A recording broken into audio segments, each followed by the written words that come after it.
Bonjour à tous, bienvenue sur le canal YouTube. Et oui, ça fait des années, ça fait des mois, je ne sais plus.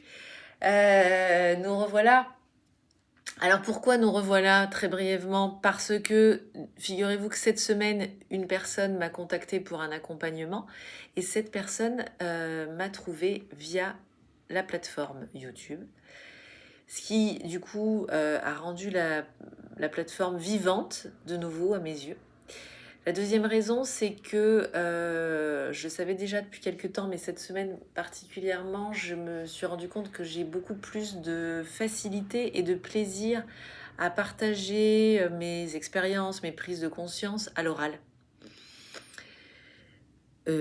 Donc voilà, je continue évidemment les posts Instagram, mais c'est vrai que je voulais retenter l'expérience et je vous invite d'ailleurs dans les commentaires à me dire si ça vous plaît, si effectivement vous avez le même ressenti. Voilà.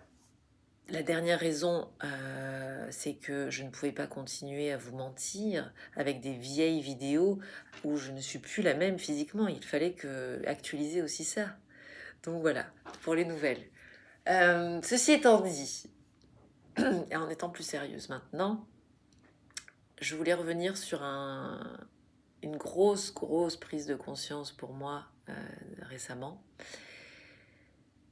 Alors pour recontextualiser, vous savez que notre monde, à nous, il est fait, il s'est construit à partir de notre système de croyances, de tout un système de croyances que l'on a, conscientes, inconscientes, et c'est ainsi que on définit un petit peu notre vie.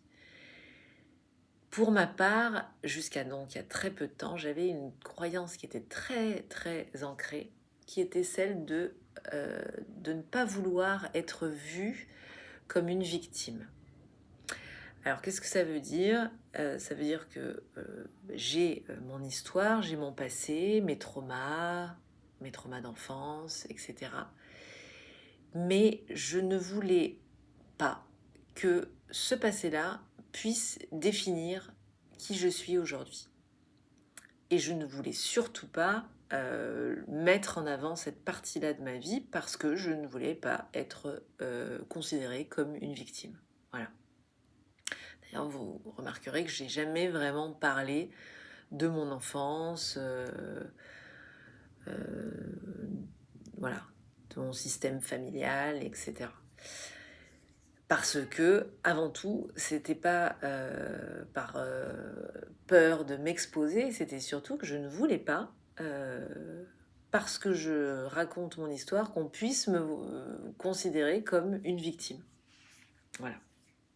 Et ce qui s'est passé, c'est que, en ayant cette croyance-là très forte, évidemment, j'ai développé, avec les années, ce personnage, enfin en tout cas une Caroline forte. Voilà.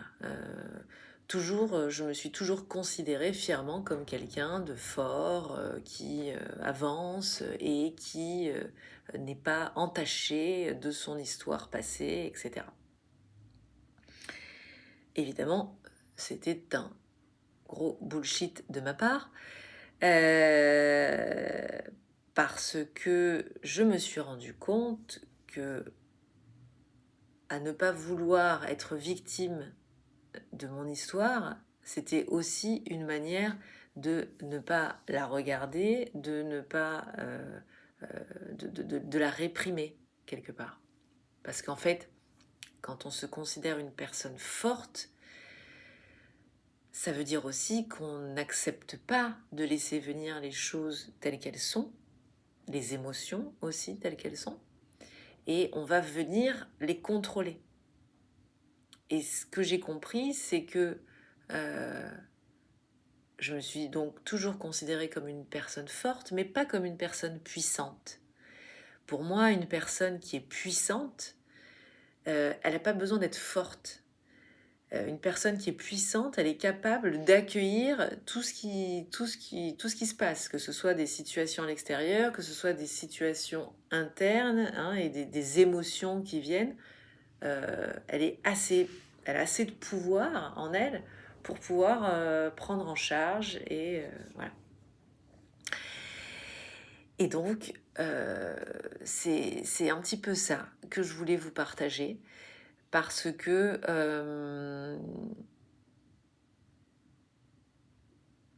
se sentir puissante, ça veut dire gérer les choses d'une autre manière. Et on se donne la permission. Et je répète souvent aux personnes que j'accompagne, en groupe ou en individuel, l'importance d'être gentil avec soi-même.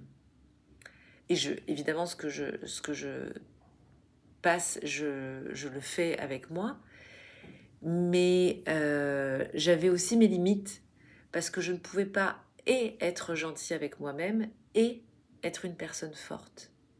Et oui, il fallait que je remplace la personne forte par la personne puissante qui est en moi, qui se permet d'accueillir ce qui lui arrive, en fait. Et ça, c'est être gentil avec soi. Et puis, pour l'avoir expérimenté ces derniers temps, quand on est dans cet espace-là, on n'a plus ni besoin, ni envie d'être fort. Voilà, alors j'espère que cette thématique vous fera méditer un petit peu pour voir où vous en êtes. Et j'attends vos commentaires pour cette vidéo spontanée. Je suis ravie en tout cas d'avoir partagé ça. J'espère que ça a été clair. N'hésitez pas à partager vos avis, vos impressions et qu'on puisse échanger. À bientôt.